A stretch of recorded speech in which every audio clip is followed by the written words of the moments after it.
I'm not sure we want a lot of light shining on my face, but that's okay. It's just eyebrows up. There's light, and then eyebrows down. It gets dark. Look at that. It's that shot right there. That's what you're looking for. I can do this the whole time.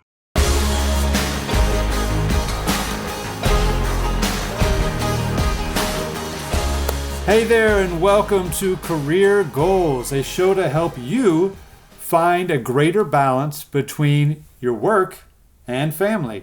I am your host, Tim Chesney, and I'm here with my co-host, the Pastor Mark Brewer. How's it going, bud? Oh, man, it's going great. I'm having a great time already. Excited about today and hanging out with a special friend of ours on this podcast. Yeah, I'm excited about this one. I'm excited about all of them, but this backstory is going to be pretty incredible from what I've read so far. But hey, I've got a question. This is going to delve deep into your psyche here for a second. Wow, we're going all the way in there, huh? We're getting in deep. This is fear, man. So we might as well go and jump into it, right? Because you might scare us all here. But what is the scariest job or task at a job that you have ever had to face? Okay, this is going to be really dumb. Okay, and I know it's going to be different than what you would think I would say. But when my brother and I had a lawn mowing business, there was a customer, Dr. Wall, who lived with his mom. Okay. And I think he was probably in his 50s when we started mowing their lawn. But his mama, there wasn't a task that scared me. There wasn't a piece of the job that scared me. She scared me because I knew when Dr. Wall's mom came out of the house, something was about to happen. And it usually meant we were about to get a butt chewing. So we had either done something or mowed in a way that she didn't like or not taking care of her bushes or something. And when she came out of the house, it was scary.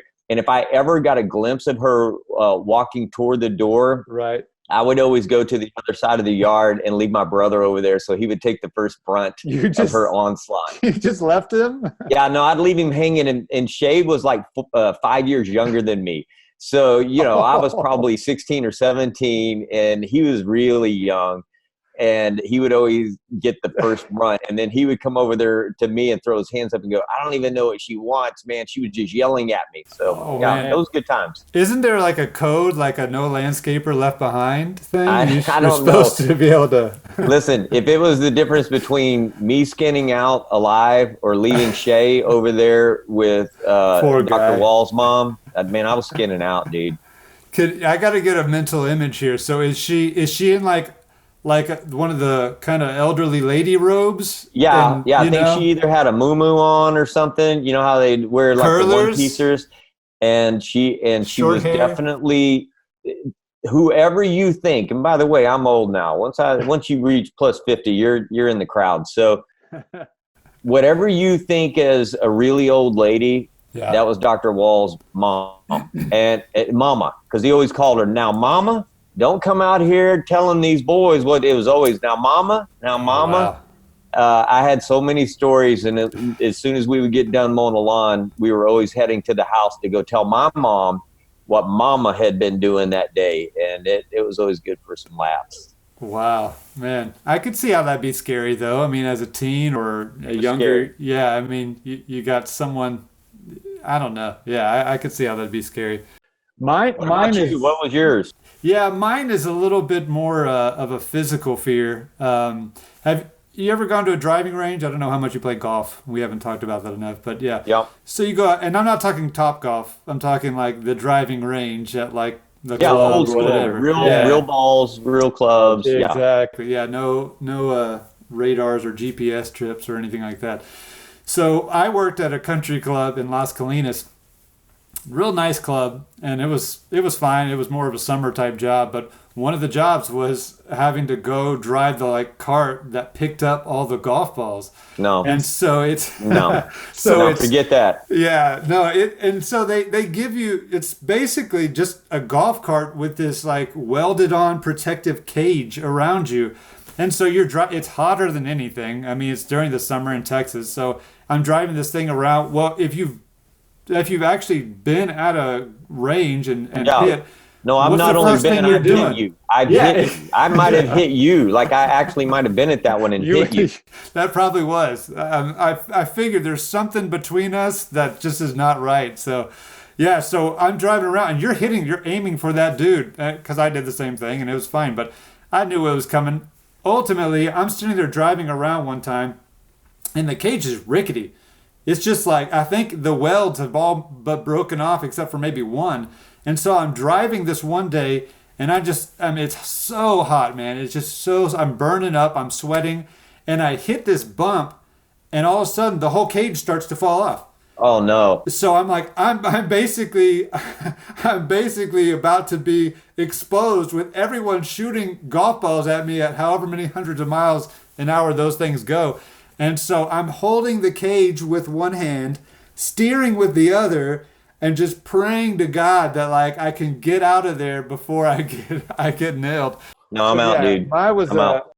mine was a physical fear on that one. I don't think after that one day I went back on the range. I was more of a, until you get that thing completely welded, I'm done, man. I'm out. I get that. Yeah, that was a rough one. Well, I'm excited today because up next, we've got a special guest with us, and Yes. he's going to share not only how to overcome some of that fear and how he's navigated through it, but he's got a great story of really starting with nothing and now leading a whole host of things and companies and people. So it's exciting. I'm glad he's here with us. Can't wait. We'll be right back with the interview portion of today's episode. In the meantime, we want to continue to give you the opportunity to let your voice be heard. If you have a topic idea or question you would like to have discussed on the show, we would love to hear from you. All you have to do is follow the link in the description and submit your idea. And don't forget, every submission is an entry into our weekly giveaway, so click that link and tell us what you think. Hey, I'm so excited that we have with us here today our friend, Chris Parvin, and he is a business leader, a dad, a husband. He is a lawyer, and he owns multiple companies and continuing to expand that portfolio and group of companies. And it's just great to have you here today, Chris. Thank you, Mark. I'm glad to be here with you guys. Welcome, Chris. It's good to have you, man. Hey, Thanks, Dan. I am getting to know you more and more through some of the stuff that I'm actually reading. But I would love for you to share a little bit more of your background with just the audience here so they can kind of know you and a little bit more of where you're coming from. Well, I usually start out by telling people I was born a poor child on the wrong side of the tracks, but I'll save that one. You know, I was raised in Austin, grew up there. My parents divorced when I was very young. And, you know, honestly, I was a troubled kid. I was very hurt by my parents' divorce. I didn't go to school. I started doing drugs when I was 13 years old. Wow. By the time I was 16, I had been kicked out of multiple schools, dropped out. By the time I was 17, I was working in a bar illegally on 6th Street in Austin. Wow. Started out as what they call a barker, which is just a kind of a guy who stands outside and, you know, lures pretty girls into the club and gives them free drinks. And, you know, by the time I was 18, I was knee deep, waist deep in drug addiction and going to jail a lot and being untrusted and untrustworthy and really having what I perceived to be very little value in my life. When I was 20 years old, a friend of mine, a very good friend of mine who, frankly, I was dealing drugs with, he disappeared. Just, Whoa. You know, one day, fell off the face of the earth, and we've never found him. That's been 25 years ago this year, and I assume what happened was somebody probably took him out, murdered him, but it totally upended me. And when that happened, I wanted to come back to the old family place, which is a little town right outside of Dallas.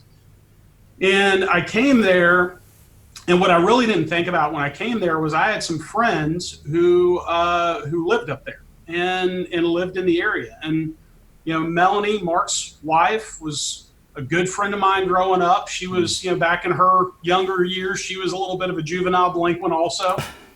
And I'm sure she's going to be excited that you shared that. I mean, it was going to come out she was sooner way or worse later. than I was. It was horrible. But Scott and Jenny were they were friends from back in Austin. We'd all gone to the same little private Baptist school in Austin, and so they knew me. And when I moved up here, the very first thing that happened was Melanie started to call and say, "Hey, would you come to church once in a while? Would you come to church? Do you want to come to church?" And my recollection is the first probably 2 or 3 times she called, I said no. And I remember saying to her, "You don't want me at the church. You don't know what I've done. I haven't been, I had in my mind that you have to have some virginal, clean background to walk into a church." But what I didn't know was that the first time I walked in, it would make so much sense to me that I would give my heart to the Lord the very day that I walked in the church for the first time. Wow. That's exactly what happened. And after awesome. that, God supernaturally changed my life. I mean, I went from being a high school dropout who had no prospects to I went to college. I started at a small Christian university, and I stayed there for 4.5 years. And, when I went, I didn't have any money. I didn't have a car. I didn't have a way to get around. I was stuck on campus. And, I just stuck with it. And so being there 4.5 years, I earned 3 college degrees. And at the time that I graduated, I was working for Fidelity Investments and, getting paid good money and having good benefits. And then all of a sudden, God put something in my heart about going to law school. So I went to law school and I stuck with that for 3 years. I took the bar exam. I got licensed to practice law. The very first time I took the bar exam, I have no idea how a kid that when I was young, they had told me that I had ADD and different learning disabilities and all these, and I just ignored it. It was part of the reason I dropped out of school. But the fact is I was able to go to law school, get enough of it, pass the bar the first time. And then after I was a lawyer for a couple of years, I decided to go back to school, and I got my 5th college degree. And that was in tax law from SMU. And then the last piece of education that I got was I did an executive education program at Harvard at the Kennedy School of Government. I was elected as a city councilman. I got married. I've had a couple of kids. Since then I've started other businesses. But man, my life is totally different from where it was 25 years ago when I first moved to Dallas. That's a lot of living, dude. You just encapsulated a long journey in just a couple of minutes. That's pretty big. Yeah, I picked up 2 things from that. You're really good at overcoming stuff, and that's through God's grace, obviously. The second thing is you're way smarter than I am. So I will admit to having guts. I will admit to definitely being the recipient of more grace from the Lord that I've deserved or earned. But I will not admit to being smarter than anybody. I'm good enough to find my car in the parking garage when I leave for the day. But That's awesome. Well, hey, one of the things we've been talking about, and Mark and I were discussing earlier, is just this aspect of fear and what fear places, the role that fear is in our life. So we have an initial question though for you. What's the scariest job or task of a job that you ever had to face? And it sounds like you've had quite a few. yeah, I mean, my career has spanned sacking groceries in a Albertsons when I was a kid, up to being a CEO and a lawyer. But I would say the scariest one was being a bouncer on 6th Street in Austin. I mean, we had a very active nightclub. There were a lot of people there, a lot of people who were unsavory types that had knives and guns and drugs and things like that. I got had beer bottles thrown at me. I've had women try to cut me with stuff. So the scariest part was probably being a bouncer and trying not to get stabbed every day. Well, what was one thing that you did to attempt to look scarier? Because I've noticed that about bouncers. they try to have a look. Was there a little game plan or on ramp you would go through every time before you headed into work? No, there was. I wish I could tell you that I had strategy for anything back then, but I didn't. I was just a big guy that, I could take a punch and, once in a while I'd have to throw one back, but. Well, big helps. Big helps. Big help. Okay. All right. Big helped, but I'm going to tell you, there's some little dudes that are really strong out there, and there's some women who are crazy. So I don't, Wait! Don't go past the women. You've got a good crazy woman story in there, I think, that I need to hear. I've got tons about. of them, man. There's, what I will tell you is this: it is, bouncers know the rule that when you start throwing somebody out of a bar, the number one person you have to watch for is the girlfriend or the wife. Because they will crack a bottle over your head. They will throw a bar stool at you. Yep. They will jump on your back and try to choke you out.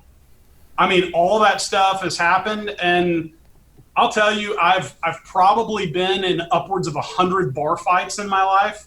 And I'm saying everything from just pulling somebody out of a club by their hair to, 20 people fighting at one time. And none of it was all that fun. Because they all the women especially, they'll scratch you, they'll bite you, they will kick you in the place, and it hurts. It's not fun. I'm telling you. I'm still trying to figure out, Mark, from that place. Yeah, Mark, I'm trying to figure out why you're agreeing. My current surroundings are not as dangerous as that was. So I'm just agreeing because everything he's saying I've just seen. I've walked by bars before. It seemed like you had experienced this or something. I was just kind of what's going on? I was doing walk-bys. Mark was on the way to the church, and he was driving by, and he looked in and saw it. And that I'm positive of that. That is great, man. Well, yeah, those are some stories. So you obviously have some progression through your career. Were there times where, as you're making another leap or jumping to something else, that you had some fear or anxiety about, man, I'm going to start this new business or get into this new venture, and maybe this isn't the right path, or I should maybe not do this? So the number one secret in my life is I'm scared of everything. And, a lot of people don't know that about me because, you can look at me, you can look at how I am, and I come across as a person with guts and intestinal fortitude. But, there's often times when I'm thinking about something new that I will count the cost up front. And I'll say, if I do this, if I give up this and risk, going forward, what happens? So yeah, I deal with it, but I think that I've learned over the course of my life to put it in its place. Mm-hmm. And that's, that's a learned trait. It's not something that people are born knowing how to do. It's something that you have to figure out. But, you can look at something and you can go, if I go this direction, I'm going to give up this, or that bad thing could happen. But you also have to evaluate the other side. What's a good thing that could happen? What could you accomplish? Where could you go that you aren't currently? What could you get out of it? What profit could you make? How could you help somebody? So when you start putting all of those things on balance and you put them on a scale against each other, oftentimes it just takes looking at it going, hey, there's more upside to this than downside, so I'm going forward. And that's what I've done. What's one of those things, so if you're looking at maybe recent days, let's say the last 6 to 12 months, what's one of those moments where there was a tremendous anxiety or fear about taking a next step that you had to just kind of punch it in the face? Is there one that comes to mind? Yeah, I think probably the hardest decision recently happened a couple of years ago. And that is when I decided that I was a city councilman for 9 years in our little city. I'd been elected 3 times. I'd been elected in a landslide every time that I had run, which is an interesting thing because I'm a white middle-class Republican in a place that's predominantly African-American and Democrat. And our community kept electing me over and over again. But I got this feeling that I needed to pay more attention to my company, to my businesses. And there was this mental shift about giving up something that I had, that I was good at, to do something else. And it took a lot of prayer and a lot of thought and talking to people who I was close to figure out if that was the right thing to do. But ultimately, I decided I'm not going to run for re-election. I'm going to retire from that, and I'm going to focus on our company. And when I did that, when I started focusing on the company, there were a lot of strategic hires that happened. There were a lot of people who, someone very well that I went to and said, hey, I think that this could be something. There were other folks that, for example, Mary, our chief marketing officer, that she was a former law client of ours that I contacted and said, hey, I know you've got some subject matter expertise. Will you take a leap and join us? And so, giving up the relative comfort of being a city leader, being in office, I really liked that. I enjoyed all the parts of that. So giving that up to become something different was a tough decision, but it was one that I'm glad I made. Man, that's good. That's great, man. Did you find there was something, or I don't know, I always want to say is like there's something mental or emotional or spiritual that that helped you move forward whenever you did struggle with, hey, I've got this fear or this thing that's holding me back? Like, what is it that, can you maybe some steps you walk through yourself to get yourself into a place of moving forward? You just have to evaluate the upside and the downside. You count the cost, you look at what could be, you look at what hopefully you accomplish, and you decide if the juice is worth the squeeze. You decide if the effort justify, or the possible outcome justifies the effort. And for me, every time, literally every single time I've done that, it pays off. It pays off in different ways. It doesn't always look the same. Sometimes it pays off financially. Sometimes it pays off, in a soul victory or a heart win, or doing good for somebody else. There's all these different possible upsides, and I simply choose to look more at the possible upside than the downside. I've got this theory that people give too much credence to their fears. People identify their fears, they get scared of moving forward, and we've all seen it where fear can be paralytic to somebody. One of the mantras of our lawyers here is, we don't get paralysis by analysis. In other words, sometimes you can overthink something so much and you can give so much credence to your perception of the hurdles in front of you that it paralyzes you. If you would like to learn more about today's guest, you can find more information and links in the show description. And if you're enjoying Career Goals, make sure to check out some of our other shows, all accessible by visiting oaks.church. I think, I'm really curious at this point if there's someone that's just like, hey, I want to take that step. I want to either jump out and start my own company, my own business, or I just want to take a step, up in my company. But they're just kind of afraid. Like, well, what advice or piece of advice could you give them or tip to kind of help push them in the right direction? I think the first thing is you have to make sure that you have the substance.